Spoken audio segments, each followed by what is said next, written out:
So let's talk about digital GIS data. GIS is, and you've seen this or a similar slide before, GIS is this and GIS is that. Well, today we're going to talk about the fact that GIS is data-driven. Okay?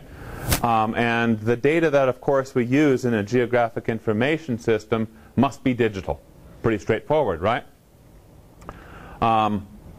If they're not digital, if the data we want to use in our GIS is not digital, how can we make it so? Brainstorm. Go ahead. Can you manually put it into Excel? Manually? Okay, so we could have something maybe on paper, a tabular report of some sort, and we type it into Excel. Then what do we do with it then? You have to join it to the ARC. We could do a join, right? We could do a join of that Excel data to some existing geospatial points, lines, polygons. As long as we would have some unique identifier that lets us know that we are connecting up the points to the correct record in that Excel spreadsheet, correct? How many folks have heard of what's called, or maybe did a little bit of reading, heard some things about what's called XY tables? XY tables. XY tables is, so you take your Excel spreadsheet or a DBF flat database file, and if that file contains an X field and a Y field, could be latitude, longitude, UTM, Idaho, transverse Mercator, eastings and northings, those sorts of things. As long as that data is out there, what you can do is navigate to that file, an Excel spreadsheet, through ARC Catalog, right-click on it, and export that out so that it creates a new shapefile, or even better, a feature class for you inside of a personal, let's say a personal geodatabase or some sort of geodatabase. ARC, once you do that, ARC will interrogate that spreadsheet or that DBase file. And it will specifically look for a field called X and a field called Y, or a field called lat and a field called long. If it finds those, it'll automatically guess that that's your X and your Y field. If it doesn't find it, it'll ask you to select what is the appropriate X field and what's the appropriate Y field. And then away you go. Click, click, click. A few clicks later, and you've got a point feature class. XY tables can only be used for point data. Okay? So that's one way that we can make it digital. Start off with paper, gets into an Excel spreadsheet, let's say, and ultimately either ends up being used through a join as some additional attribution or as an actual feature class. How else can we make something that's analog, non-digital? How else can we make it digital? We talked about this first or second week of class. A couple of these things we talked about. Yeah, scanner, right. So what we do, of course, there is to take a paper map and run it through the scanner. And what kind of digital data does that become? Points, lines, polygons? No, it's shapefile. No shapefile. No? Raster. Yeah, raster file, right. How many folks have heard of raster to vector conversion software? Yeah?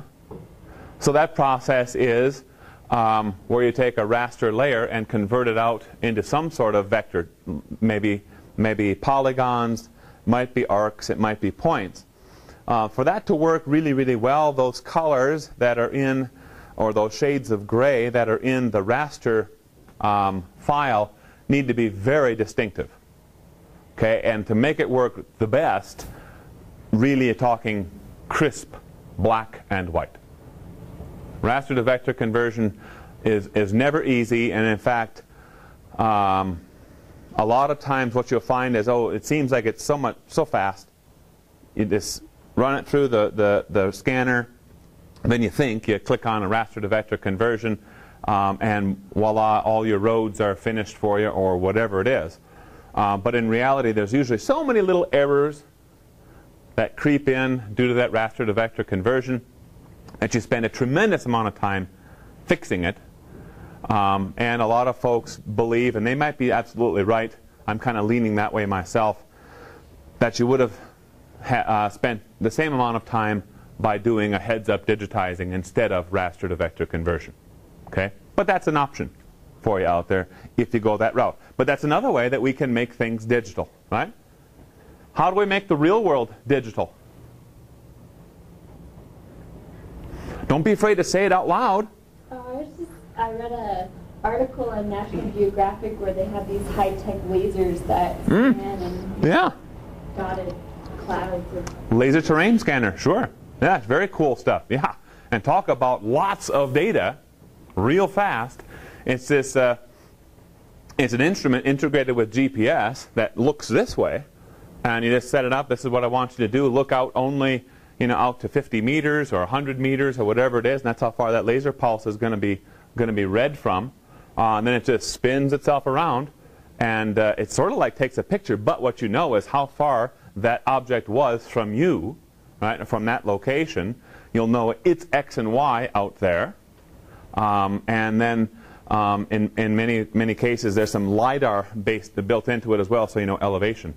Lots of things about it. We use that sort of thing, not here yet, but we're looking at that sort of instrumentation to capture the various canopies in our rangeland ecosystems to arrive at a much better estimation of above ground carbon.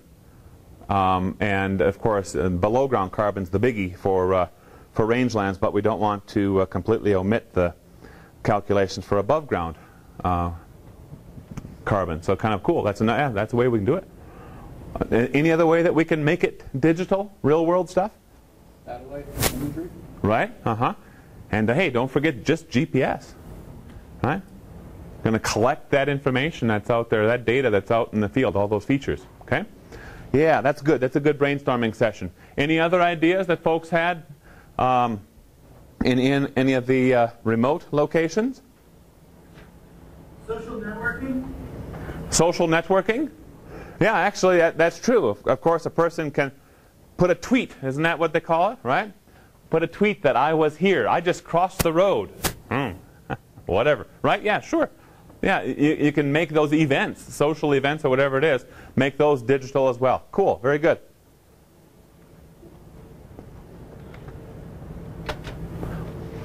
Currently, there's a tremendous amount of digital GIS data that's already available to us via the internet. We don't have to think of ingenious ways to turn everything into digital. A lot of it already is digital.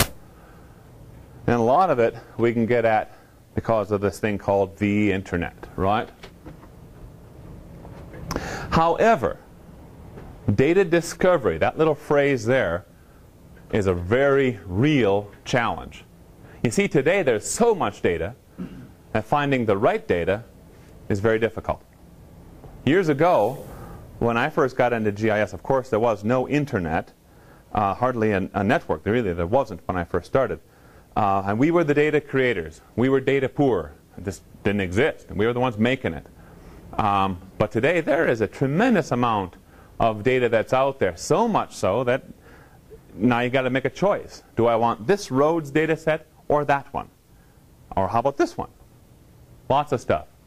And sometimes the best data, the most right data for you or for your project is undiscoverable. You can't find it. That's a real shame. Why? Well, let's kind of look at a little scenario here.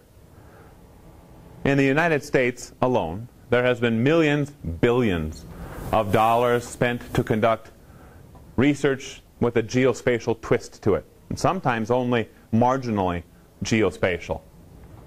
However, many, or dare I say most, of the results in scientific data sets are lost for future endeavors when the grant closes. Okay? How is that? Well, this is how it is. The grant closes, and then those data retention rules and policies that I alluded to earlier in this class, a couple of weeks ago probably, says that, okay, this data has to be stored for X number of years. And so what a lot of folks do is put data on external hard drives, some sort of external media. The project is done. We probably won't need to get at that data very often, if ever, again. It gets put into these boxes and stored on shelves, and that's where it sits. And if you're lucky, someone knows that if someone's looking for information or actually a real data set from one of these old projects, oh, I know where that is, and they'll go pull that box down and dust off a suite of CDs or DVDs or something like that and say, it's on here somewhere, right? That's how it works. It does. But then a person says, well, hold on. That's not how we are. We put all of our data on the internet so anyone can use it. It's all on our website. Well, that's what we do here also. We make all of the data that we collect freely available, literally to anyone in the world, unless there's a license agreement that stipulates it can't happen like that. And so there's a picture of a big old server rack, IT for GIS students. Some of you that are in here have seen this thing up close and personal. And then we have Bing, a Bing search or a Google search. And when I just type in semi-arid rangeland research data, which is what I did here, I think that's, that's a pretty focused query. Not very good, though, of course. And I found 14,100 results. I'm not going to look through 14,000, I'm not going to do it. And rarely do I get past the 5th page. Anyone in here different than me? Right? So maybe the right data for you, what you were really looking for, was on the 6th page or the 14,000th page or whatever it is, Yeah, well, maybe it won't be 14,000 pages, but, wow. That's tremendous. How are you going to find this stuff? Oh, maybe a person could argue that the search engines need to be better. The people who put their data out need to do this and need to do that better so it's more findable or discoverable.